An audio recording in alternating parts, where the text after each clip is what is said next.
오늘 우리에게 주시는 하나님의 말씀은 마가복음 5장 25절로 34절의 말씀입니다. 신약성서 61면입니다. 이제 말씀을 봉독합니다. 말씀을 봉독할 때 하나님의 음성을 친히 듣는 시간이 되시길 바랍니다. 12해를 혈루증으로 앓아온 한 여자가 있어 많은 의사에게 많은 괴로움을 받았고 가진 것도 다 허비하였으되 아무 효험이 없고 도리어 더 중하여졌던 차에 예수의 소문을 듣고 무리 가운데 끼어 뒤로 와서 그의 옷에 손을 대니 이는 내가 그의 옷에만 손을 대어도 구원을 받으리라 생각함일러라. 이에 그의 혈루 근원이 곧 마름에 병이 나은 줄을 몸에 깨달으니라.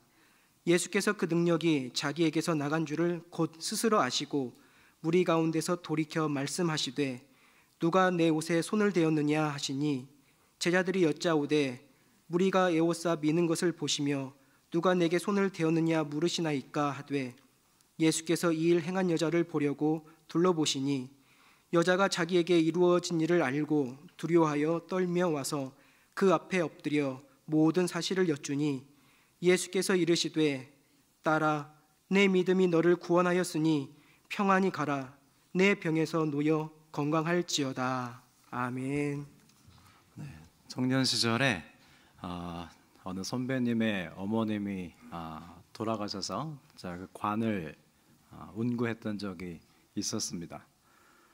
그 관을 이제 하관을 하고 이제 그 관 위에 흙이 덮이는 순간 제 바로 등 뒤에 서 계셨던 그 선배님의 누님이 이렇게 말씀하시는 게 저에게 들려왔습니다. 기적이 일어났으면 좋겠다. 엄마가 관뚜껑을 활짝 열고 벌떡 일어나서 나오셨으면 좋겠다. 그런 가족들의 간절한 바람을 들으면서 관 위에 흙이 덮이는 것을 봤던 기억이 지금도 있습니다.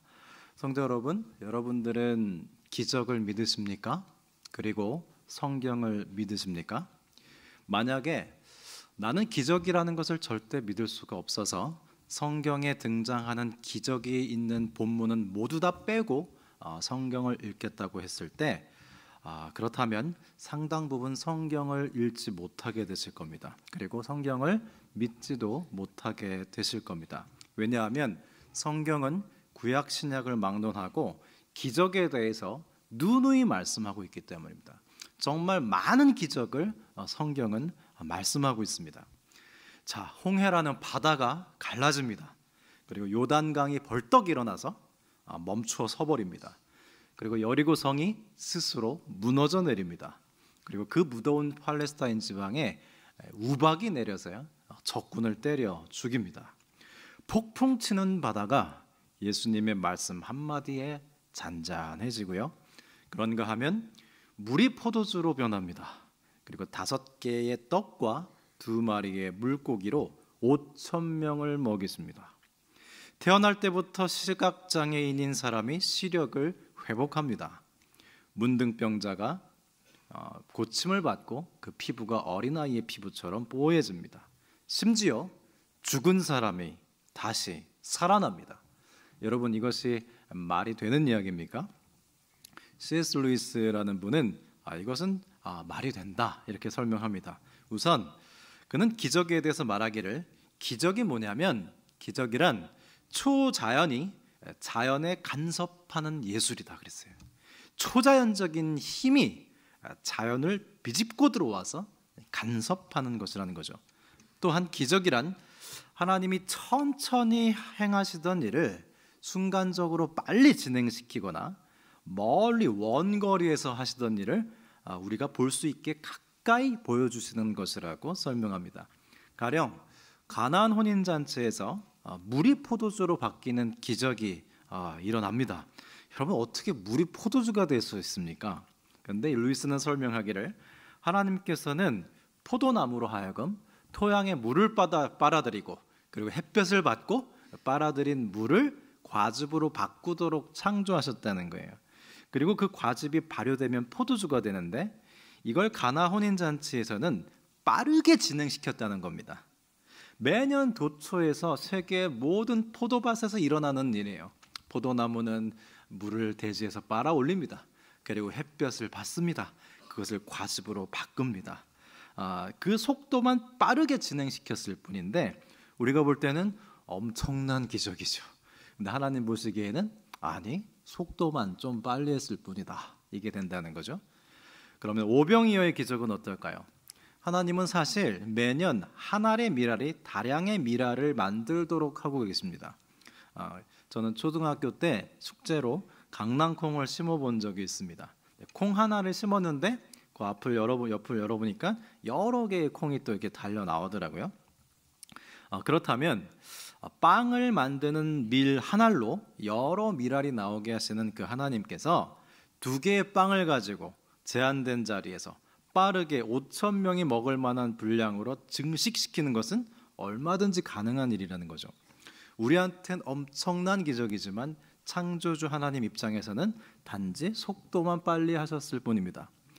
동정녀 탄생은 어떨까요? 아마 가장 큰 기적이 아닌가 싶은데요. 어떻게 처녀가 잉태해서 아이를 낳을 수가 있습니까? 말도 되지 않죠. 그러나 수많은 예비 엄마 아빠들이 아이를 가질 때 정자와 난자가 만나는 그 순간에 하나님의 창조력이 작용하는 겁니다. 그러나 딱 한 번만큼은 인간의 조상들의 행렬을 사용하지 않으시고 직접 처녀의 몸에 정자를 창조해 넣으실 수 있다는 거죠. 그런가 하면 하나님께서 가장 자주 행하셨던 기적은 바로 치유입니다. 우리가 때때로 병이 나거나 다쳐서 병원에 가서 치료받을 때 우리 몸의 회복이 마치 의사 선생님께 달린 것 같잖아요. 근데 생각보다 우리 몸이 가지고 있는 자연 치유력에 의해서 치료가 좌우되는 경우가 많다고 합니다. 사실 의술이란 몸이 회복되는데 방해 요소를 제거하고요, 몸이 자가 치유가 쉽게 되도록 돕는 것에 불과하다, 그런 말이 있습니다. 여러분, 응급실에 실려가 보신 적 있습니까? 응급실에서요 별로 해주는 거 많지 않습니다. 아주 심각한 사고일 땐 많이 해주죠. 그런데 어중간하게 아파서 갔을 때는 별로 해주는 게 많지 않아요. 오히려 환자 스스로 참고 버티면서 기다려야 되는 시간이 더 많습니다. 응급 조치를 해주고 낫는 것도 환자 몫이고요, 치료받고 약 먹고 자는 동안 이 몸이 스스로 치유를 하는 거예요. 하나님께서 그렇게 인간의 몸에 회복의 에너지를 넣어두셨습니다. 예수님께서 병자들을 치유하실 때 이미 심어두신 자가 치유 작용을 활발하게 하셨다는 거죠. 그리고 보면 사실 기적이란 우리 입장에서는 참 신기하고 일어날 수 없는 것처럼 보이지만 창조주 하나님 입장에서는요, 손바닥을 뒤집는 것만큼 손쉬운 것입니다. 그냥 속도만 빨리 해버렸거나 아니면 이미 광범위하게 이루어지고 있는 일들을 우리 눈에 보여주셨을 뿐이에요. 자, 이렇게 하나님의 역사와 인간의 경험이 만났습니다. 인간의 경험의 측면에서 하나님께서 하시는 일을 봤을 땐 그건 도저히 있을 수 없는 기적이지만 하나님 입장에서 보면 자연이나 초자연이나 크게 다르지 않습니다. 여러분, 중요한 것은요, 우리는 기적이 대단하잖아요. 기적 자체보다 더 중요한 건 예수님께서 어느 때 기적을 행하셨는지, 왜 기적을 행하셨는지, 기적의 목적과 기적의 동기가 사실은 더 중요합니다. 그러면 예수님께서는 기적을 어느 때 행하셨을까요? 마태복음의 흐름을 보면 예수님께서 세례를 받으시죠. 그리고 세 가지 시험에서 승리하시고 공생애를 시작하실 때 마태복음 8장 9장에서 10가지 정도의 기적을 연달아 행하십니다. 왜 사역의 서두에서 기적을 연달아 행하셨을까요? 한 문둥병자를 치유해 주시고요, 백부장의 종을 치유해 주십니다. 그리고 베드로의 장모님을 치유해 주시고요, 풍랑을 잔잔케 하십니다. 그리고 귀신 들린 사람을 치유하시고 중풍병자를 고치시고 또 회당장 야이로의 딸을 고치시는데 오늘 본문에 혈루병 여인을 고치시는데요. 자, 이렇게 예수님께서 기적을 통해서 무엇을 말씀하고 있다고 생각합니까? 내가 바로 메시아다, 이 말씀을 하는 거예요. 인간들은 도저히 할 수 없는 이 기적을 나는 행할 수 있는데 내가 바로 하나님이다, 그 말씀을 하고 계시는 겁니다. 그래서 제자들이 이렇게 얘기하지 않습니까? 바다의 풍랑을 잠잠케 하시는 예수님을 보고 저가 누구시길래 바다도 잠잠하는고, 정말 하나님의 아들인가 보다. 기적을 통해서 예수님이 누구신지를 알게 되는 거예요. 예수님께서는 기적을 통해서 자기를 소개하시는 거예요. 사도행전에 보면요, 똑같은 맥락에서 비슷한 일이 일어납니다. 사도행전에서도 제자들이 기적을 행해요. 병자들을 고쳐요. 그런데요, 기적만 일어나지 않습니다. 기적이 일어나는 곳에는요, 반드시 예수님을 구주로 영접하는 일이 같이 동반돼요. 기적만으로 끝나는 경우는 없어요. 기적이 일어났죠, 예수님을 영접합니다.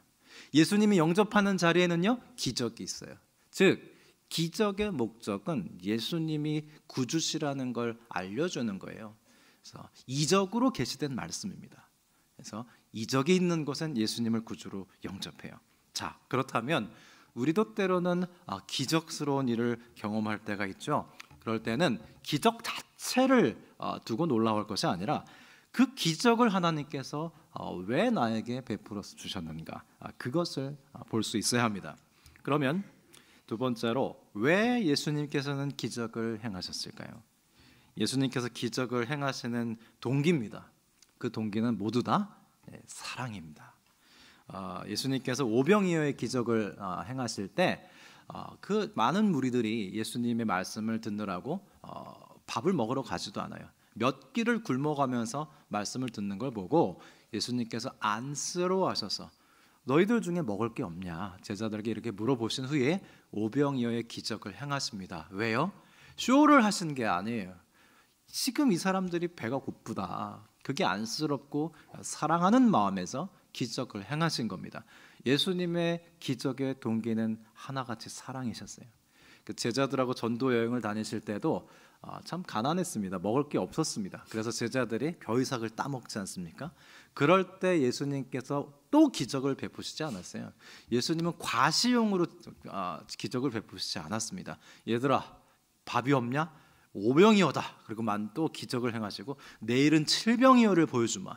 그렇게 과시하거나 그냥 기적 자체를 목적으로 삼으신 적은 없습니다. 언제나 사랑하셔서 기적을 베푸셨습니다.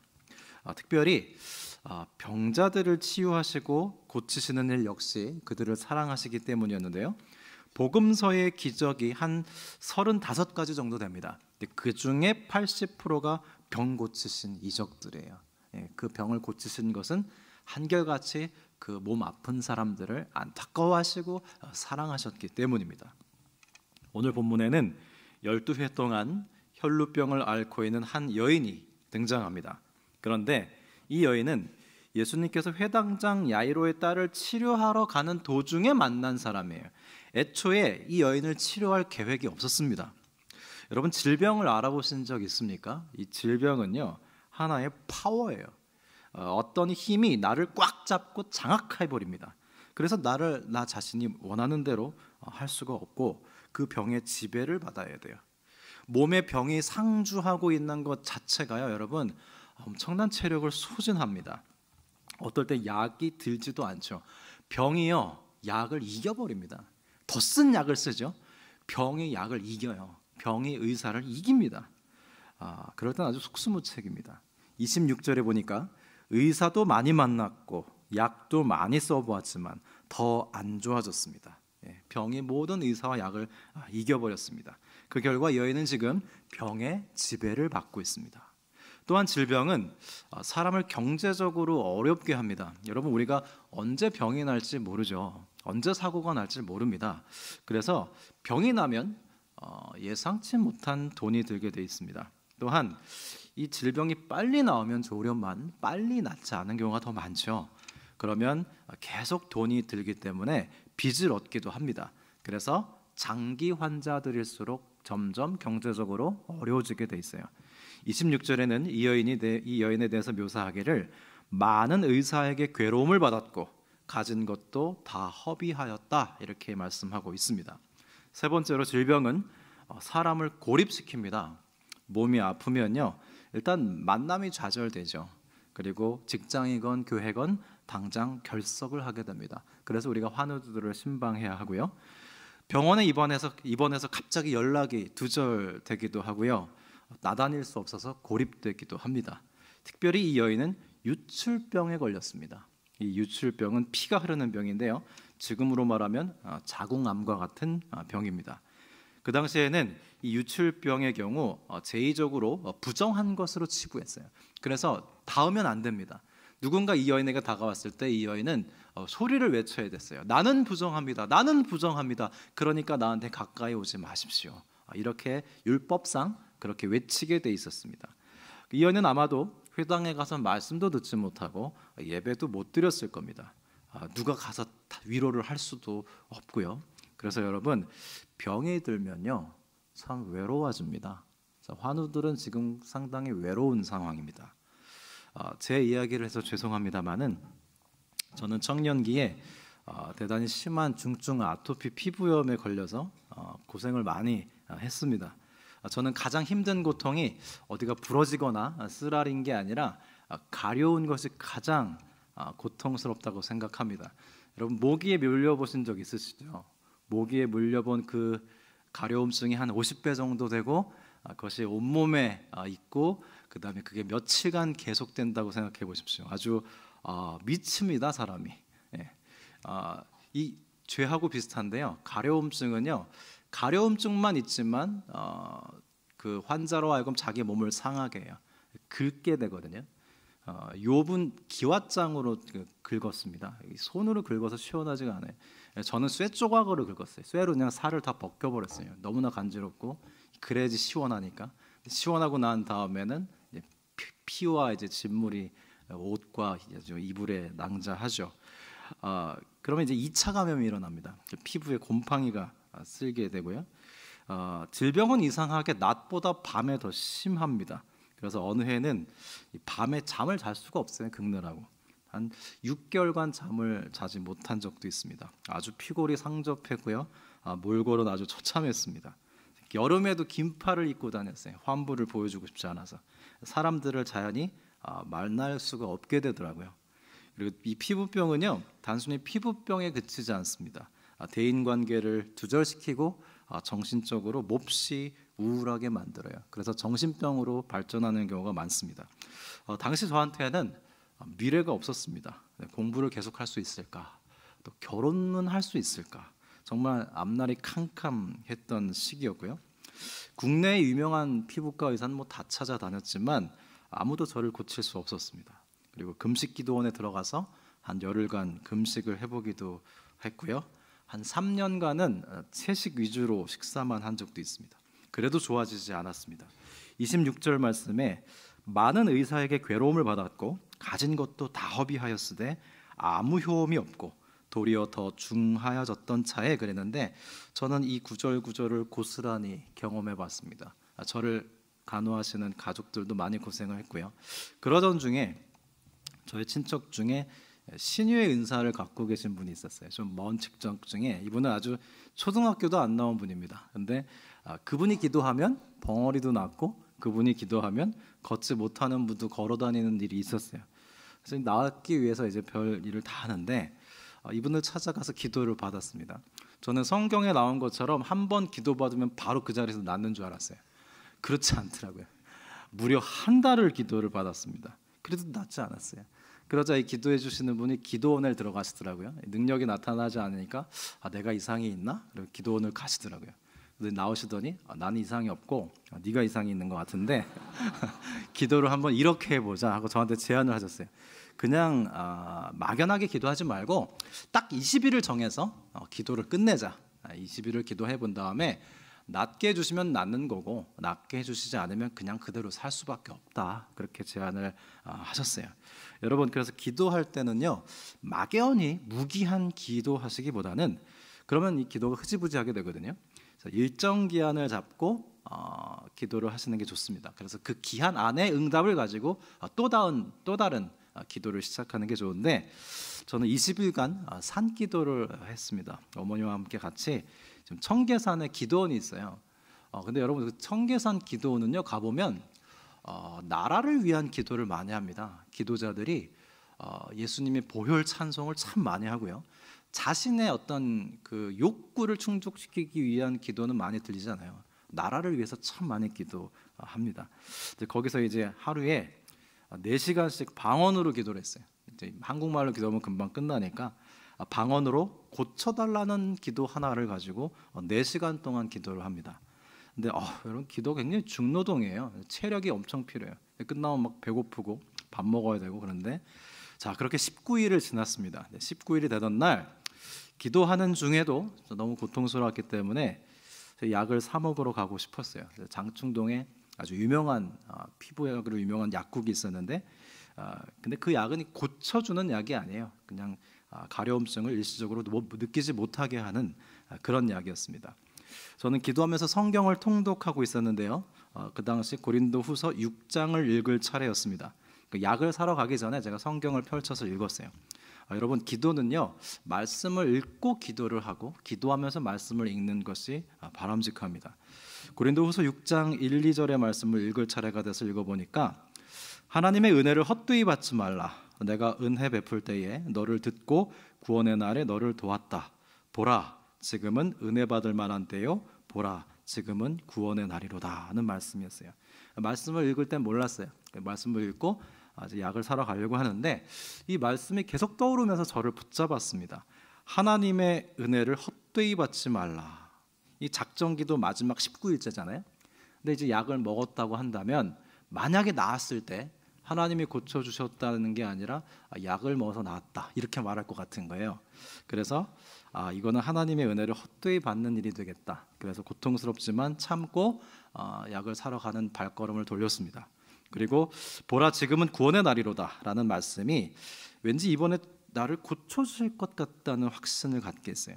그리고 이 고통을 참고 인내하면서 약을 먹지 않고 그 밤을 힘겹게 보냈습니다. 그리고 드디어 마지막 20일째 산에 올라가서 기도를 하고 작전 기도를 마치고 내려오는데 환부가 많이 가라앉았어요. 근데 원래 병은 심했다 가라앉았다 왔다 갔다 하기 때문에 별로 대수롭지 않게 생각했습니다. 그런데 20일째 되던 밤에 저를 기도해 주시던 그 분이 은사 있으신 분이 전화가 오셨어요. 좀 차도가 있냐? 왜 그러냐? 물어봤더니 간밤에 꿈을 꿨는데 내가 너의 몸에서 구더기를 굉장히 많이 퍼냈다. 그러시더라고요. 그런데 다 안 펐다. 그리고 끊으셨어요. 되게 신비로운 말이었는데 묻진 않았습니다. 그때요 제가 큰 폭으로 나았습니다. 그러니까 의사가 고치지 못할 선이 넘겨졌어요. 여러분 저는 그때 나았지만 다 낫지 않았습니다. 구더기를 다 퍼내지 않았다고 그랬잖아요. 네, 저는 그 이후에 몸에 열을 빼는 한약을 계속 먹었어요. 이제 약이 듣기 시작했어요. 그리고 매일같이 거의 2년간 매일 수영을 했습니다. 그래서 저항력을 길렀어요. 결국 저항력의 문제거든요. 여러분 지금 저는 이 나눔이 대단히 어렵습니다. 이제 한 번 했으니까 안 할 거예요. 왜냐하면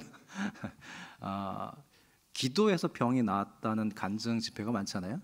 기도했는데 안 나으신 분이 더 많아요.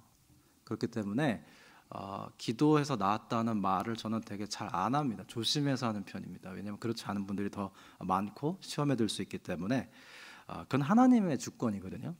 어쨌든 그 이후로 저는 큰 폭으로 좋아졌는데 그러나 여전히 치료를 받고 매일 운동을 해야 했습니다. 이것은 하나님께서 저를 고쳐주시면서 저에게 가르쳐주신 신학이었어요. 즉 하나님이 해주셔야 되는 부분이 분명히 있어요. 하나님이 안 하시면 안 돼요. 그러나 내가 노력해야 하는 부분이 있다는 신학이었습니다. 그 시점에 저에게 꼭 필요한 신학이었어요. 나중에 신학대학원에 들어가서 제가 공부하면서 알게 된 것은 이 신학이 동방교회의 신인협력론이에요. 하나님의 은혜는 인간의 응답을 요구합니다. 하나님의 은혜가 있죠. 그러나 우리가 하나님의 은혜를 받았을 때 그 하나님의 은혜가 우리에게 요구하시는 게 있어요. 그리고 인간의 응답은 하나님의 은혜와 더불어 이루어집니다. 우리가 어떤 응답을 했습니까? 내 힘으로만 되는 게 아니에요. 하나님의 은혜 가운데 응답할 수 있는 거예요. 그래서 우리 장로교 신학은 전적인 하나님의 은혜만 강조가 돼요. 그래서 우리 실천 약해요. 근데 이때는 하나님께서 저에게 이 신학을 가르쳐 줬어요. 내가 너를 구더기 다 안 푸는데 완전히 어떤 한계점은 넘기는 치유를 해주겠다. 하지만 너도 노력해야 해. 너도 너의 건강을 위해서 계속 수고를 해야 한다. 이 신학을 저에게 가르쳐 주셨는데 이건 우리 개신교 신학과 상충하지 않습니다. 성 어거스틴이 이렇게 통합했어요. 우리가 노력할 수 있는 것도 하나님의 은혜다 그랬어요. 그래서 우리가 어떤 노력을 했을 때 그것이 우리의 공로 의식이 될 수 없습니다. 왜냐? 노력하는 것도 하나님의 은혜가 있어서 되는 거니까요. 그 신학을 제가 이 체험을 통해서 배웠어요. 제가 질병으로 하나님을 만났던 이 시기는 제 이력서에는 공난으로 되어 있고 실패한 시간으로 기록되어 있습니다. 하지만 그 사건 없는 정재상 목사는 존재하지 않습니다. 저는 이때 신학교에서 배울 수 없었던 신학을 배웠고요. 제가 나중에 영성신학을 주전공으로 선택하게 돼요. 기도의 신학이거든요. 그리고 성도들의 신앙의 체험을 분별하는 신비신학을 박사과정에서 했는데 왜 내가 이걸 하고 싶었을까를 돌이켜봤을 때 이 사건으로 소급을 합니다. 즉 하나님께서 저를 고쳐주셨을 때 그 기적 자체로 끝난 게 아니에요. 기적의 목적이 있어요. 기적이 뜻이 있다고요. 그 기적을 경험했을 때 여러분 기적이 지나간 후에 나에게 어떤 흔적이 남겨져 있는가가 더 중요합니다. 기적을 통해서 하나님께서 무슨 말씀을 하셨는가가 중요하고 기적을 통해서 나에게 어떤 신학이 생겼느냐가 중요하고 기적이 지나갔을 때 나에게 내가 형성된 그런 모양은 어떤 모양인가 그게 더 중요한 것이지 기적 자체가 중요한 게 아니에요. 우린 기적이 일어나면 기적 자체에 막 혈안이 되죠. 그렇지 않습니다. 하나님은 기적 자체만 의미를 두지 않으세요. 반드시 하나님은 기적의 목적이 있습니다. 그리고 기적을 통해서 이루시는 일이 있습니다. 여러분 지금껏 살아오시면서 하나님의 기적이 분명히 있었습니다. 앞으로도 있을 거예요. 우리 인생엔 기적이 많습니다. 그렇게 기적을 경험하셨을 때 여러분 깨어 기도하면서 정신을 차리고 보십시오. 기적 자체를 즐거워하기보다는 하나님의 이 놀라운 일을 통해서 나에게 뭐라고 말씀하셨는지, 나를 어떻게 만들어 가시는지, 나에게 남겨진 것이 무엇인지 그걸 볼 수 있어야 됩니다. 여러분 기적은 있습니다. 그 기적을 통해서 하나님의 말씀을 듣고 하나님을 만나는 것이 더 중요합니다. 제가 청년 시절에 한 선배의 아버님께서 폐암에 걸리셨어요. 이분은 예수님을 믿는 분이 아니에요. 근데 이 선배가 믿음이 좋아서 우리 모두에게 기도를 부탁했습니다. 그리고 우리 모두가 기도를 했어요. 놀랍게도 기적이 일어났습니다. 폐암이 치유가 됐어요. 전화가 오는데요. 전화벨이 굉장히 반갑게 들리는 벨이 있더라고요. 벨이 굉장히 반갑게 들렸어요. 받아보니까 반가운 소식이었어요. 치유됐대요. 그래서 우린 다 아주 기뻐했고 하나님께 영광을 돌렸는데요. 이 아버님도 하나님이 고쳐주셨다는 걸 인정을 해요. 그런데 예수님을 영접하지 않으시더라고요. 그리고 다시 담배를 피우기 시작하셨습니다. 여러분 폐암 환자가 담배를 피운다는 건 자살행위예요. 자, 예수님 없는 기적, 예수님을 만나지 못한 기적, 그건 무용지물입니다. 사실 이 기적을 통해서 예수님께서는 아버님을 만나주시기 원하신 거죠. 기적으로 초대하신 거잖아요.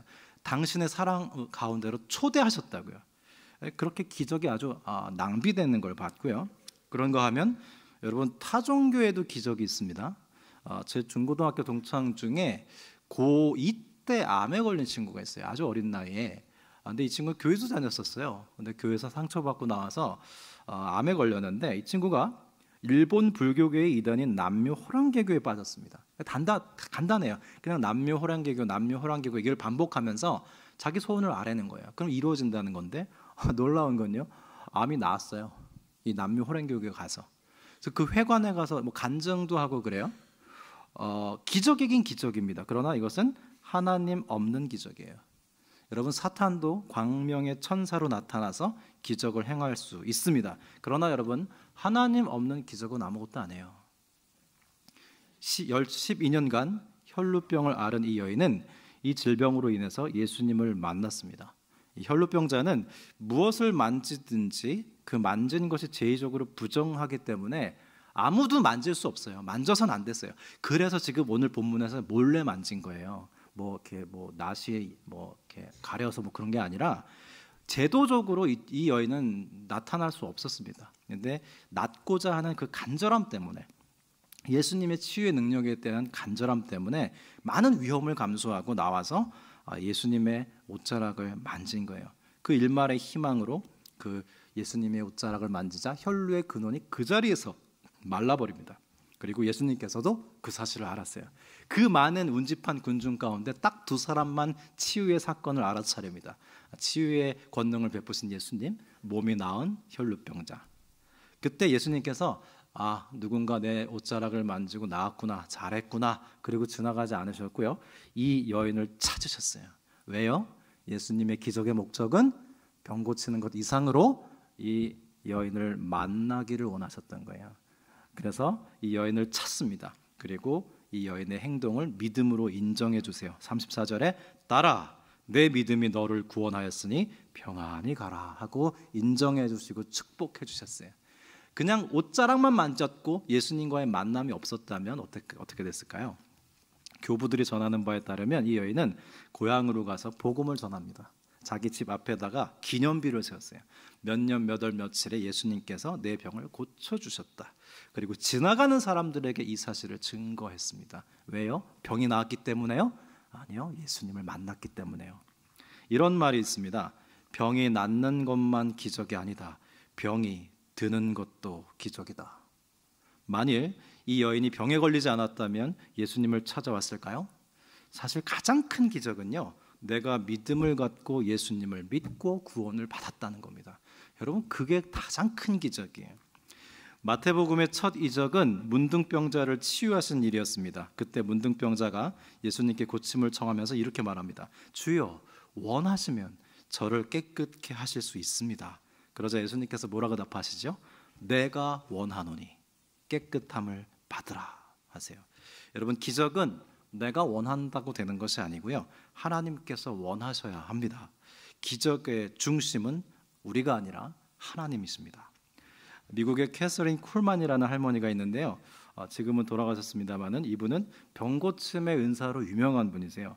한 번에 수천 명을 막 고치시고 막 능력을 행하기도 해서 TV에 방영되기도 했습니다. 근데 치유 방법이 대단히 간단해요. 아픈 사람들을 쭉 세워놔요. 그리고 회중에게 이렇게 부탁합니다. 여러분, 이분들을 위해서 우리 함께 기도합시다. 그리고 손을 한 번씩 갖다 대요. 그 다음에 누가 나오면 하나님께 영광을 돌리십시오. 그리고요, 어떤 사람이 낫지 않으면 그냥 가라고 하세요.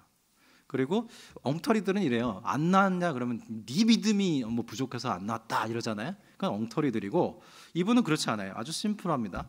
치유는 하나님이 하시는 거기 때문에 고쳐주시면 고쳐지는 거고, 안 고쳐주시면 안 고쳐주시는 거라는 거예요. 그냥 그 팩트만 딱 인정해요. 그리고 고쳐줬으면 하나님께 영광, 안 고쳐줬으면 그냥 어쩔 수 없습니다. 그렇게 딱 끝납니다. 요한복음 9장에 보면 날 때부터 소경된 자가 나와요. 제자들이 묻습니다. 예수님, 이 사람의 질병이 부모의 죄 때문입니까? 이 사람의 죄 때문입니까? 당시 유대인들은 질병은 죄의 결과라고 생각했습니다. 여러분, 저는 이 대목이 대단히 중요하다고 생각되는데요, 우리는 안 그런 것 같아요? 우리도 그래요. 우리는 어떤 감당하지 못할 일이 생기면 우리의 인간적인 연약함은 이런 사고로 합니다. 내가 뭘 잘못했지? 하나님 보시기에 내가 무슨 죄를 졌길래? 어떤 불행한 일을 닥친 것에 대한 원인을 찾아요. 근데 잘한 곳에서 찾지 않죠. 내가 뭘 잘못했는데요, 하나님? 제가 뭐 헌금을 안 했습니까? 봉사를 안 했습니까? 이러면서 좋지 않은 불행한 일들에 대해서 내 잘못이라고 생각하는 사고가 우리도 있어요. 그래서 이 대목이 되게 중요해요. 예수님이 이렇게 말씀하세요.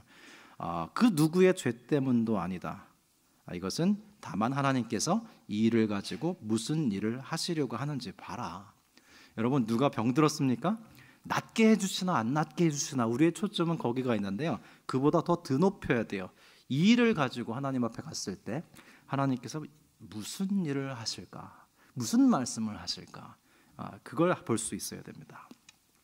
여러분, 땅끝의 아이들이라는 책을 쓰신 고 이민아 목사님을 아십니까? 여기까지는 말씀드리면 되게 모르실 텐데요, 전 문화부 장관 이어령 선생님의 첫째 딸입니다. 이 목사님은 2012년에 암으로 소천하셨습니다. 이분의 삶은요, 한마디로 하나님의 기적이 점철된 삶이었어요. 그런데 기적과 함께 많은 불행이 있었습니다. 그녀는 이화여대 영문과를 3년 만에 조기 졸업하고 결혼 후에 미국으로 유학을 가서 국제 변호사 자격을 취득했어요. 아주 똑똑한 사람이에요. LA에서 부장검사로 활동을 하기도 합니다. 세상적으로는 아주 성공한 인생이었습니다. 그러나 이분의 책을 읽어보니까 단지 아버지의 사랑을 받기 원했던 평범한 딸이었습니다. 늘 바쁘고 피곤한 이 아버지의 사랑을 받지 못한 상처가 있었어요. 그래서 무의식적으로 그 결핍된 사랑을 결혼으로 한번 채워보리라 했던 그녀는 결혼 6년 만에 이혼을 하게 됩니다. 그리고 곧 갑상선암에 발병이 되고 시력을 잃을 위험에 처하게 돼요. 그러나 기적적으로 암이 치유됩니다. 시력도 잃지 않았어요. 그러나 그것도 잠시뿐 둘째 아들이 ADHD 장애아 판정을 받게 됩니다. 그녀의 삶엔 참 많은 고통이 있었음에도 불구하고 그녀는 하나님의 사랑으로 더욱 견고하고 아름답게 성장합니다. 그 모든 과정이 하나님의 기적이었어요. 딸이 그 많은 고통 중에서도 하나님의 은혜로 아름답게 극복해 나가는 것을 보고 드디어 이 아버지 이효령 선생님이 딸을 보면서 감동을 받아서 본인도 그 아주 지성인 아닙니까? 이성주의자로 자처하던 그 이효령 선생님이 2007년에 예수님을 영접하고 세례를 받습니다. 기적이죠. 그러나 이듬해 2008년 이 이민아 목사님의 큰아들이 갑자기 사망해요. 그 어린 아들을 잃어요. 그리고 2009년 4월에 그녀는 목사 안수를 받고 목사님이 됩니다. 그 이후에 여러 교회를 다니면서 아름답게 사역하시고 간증하실 때 제가 심무하던 교회도 오셔서 간증하신 적이 있는데 다시 암이 재발합니다. 그녀의 인생은 병이 들기도 하고 낫기도 하는 기적이 반복되었습니다. 그리고 사랑하는 사람들이 하나님께 돌아오는 기적도 받고 사랑하는 아들을 잃어버리는 기적도 겪었습니다. 그러나 그녀는 그러한 기적들 안에서 그저 묵묵히 하나님께서 하시는 일을 목도했습니다. 병이 나았다고 기뻐하기보다, 병이 들었다고 낙심하기보다 그저 하나님 당신께서 행하시는 일을 바라봤습니다. 여러분, 기적은 무엇입니까? 질병이든 치유든 하나님은 그것을 통해서 말씀하고 계십니다. 그리고 그 모든 기이한 일을 통해서 우리가 이해할 수 없는 사랑으로 우리를 사랑하십니다. 우리가 느끼지 못할 뿐 하나님의 기적은요, 오늘 우리에게도 있습니다. 가장 큰 기적은 지금 내가 이 자리에서 예배를 드리고 있다는 사실입니다. 사랑하는 여러분, 인생에 감당하기 어려운 그 어떤 문제보다 하나님이 더 크십니다. 하나님께서는 크고 작은 일을 행하실 때 우리가 하나님 나에게 원하는 일을 이루어 주실 겁니까? 이루어 주시지 않을 겁니까?를 보기보다는 하나님께서 그 여러 가지 일들을 통해서 여러 가지 행불행을 통해서 나에게 무슨 말씀을 하시는지, 나에게 어떤 선한 일을 행하시는지를 귀 기울여 볼 수 있어야 됩니다. 기적의 한복판에서 우리는 그저 하나님의 사랑을 받고 다만 하나님을 더욱 사랑하십시다. 하나님 안에서 우리의 모든 삶은 이미 기적입니다. 하나님께서는 크고 작은 그 모든 기적으로 하나님의 사랑으로 우리를 오늘도 초대하고 계십니다. 같이 기도드리겠습니다. 전능하신 아버지 하나님, 기적의 하나님, 하나님은 지금도 그 많은 놀라운 일들을 통하여 우리에게 말씀하고 계십니다. 우리가 그 음성을 듣게 하여 주옵소서. 도무지 멈추어 하나님 앞에 머무르지 못하는 우리들입니다. 인생의 고통과 기적으로 우리를 멈추어 서게 하시고 하나님께서 하시는 일을 보게 하여 주옵소서. 사랑으로 초대하시는 하나님을 알아차리고 깊이 만나게 도와주옵소서. 우리 가운데 몸과 마음에, 정신에, 영혼에 상처가 있는 교우들이 있습니다. 주 예수님께서 고난당하신 이 사순절에 이들을 사랑으로 치유하여 주옵소서. 지금도 우리와 함께 고통하시는 예수님의 이름으로 기도드립니다. 아멘.